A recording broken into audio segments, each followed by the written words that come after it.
ಬಾಲ್ಯದಲ್ಲೇ ಅಣ್ಣ ತಮ್ಮಂದಿರ ಜೊತೆ ಉಂಡು ಬಿಡಿ. ಮುಂದೆ ಆ ಅವಕಾಶ ಮತ್ತೆ ಸಿಗ್ಲಿಕ್ಕಿಲ್ಲ.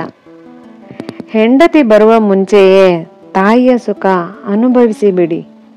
ಯಾಕೆ ಅಂದ್ರೆ ಮುಂದೆ ಅದು ದೊರೆಯಲಿಕ್ಕಿಲ್ಲ. ಮದುವೆಯಲ್ಲೇ ಸತಿ ಸೌಂದರ್ಯವನ್ನ ನೋಡಿಬಿಡಿ. ಯಾಕೆ ಅಂದ್ರೆ ಮುಂದೆ ಅದು ಉಳಿಯುವ ಗ್ಯಾರಂಟಿಯೂ ಇಲ್ಲ. ಚಿಕ್ಕವರಾಗಿದ್ದಾಗಲೇ ಮಕ್ಕಳ ಜೊತೆ ಮಾತಾಡಿಬಿಡಿ. ಯಾಕೆಂದ್ರೆ ಮುಂದೆ ನಿಮ್ಮೊಂದಿಗೆ ಮಾತಾಡಲು ಅವರಿಗೆ ಸಮಯ ಇರ್ಲಿಕ್ಕಿಲ್ಲ. ಈ ರೀತಿ ಆಗುತ್ತಿರುವುದಕ್ಕೆ ಕಾರಣ ಕಾಲಚಕ್ರದಲ್ಲಿ ಹೆಜ್ಜೆ ಹೆಜ್ಜೆಗೂ ಆಗುತ್ತಿರುವ ಬದಲಾವಣೆಗಳು.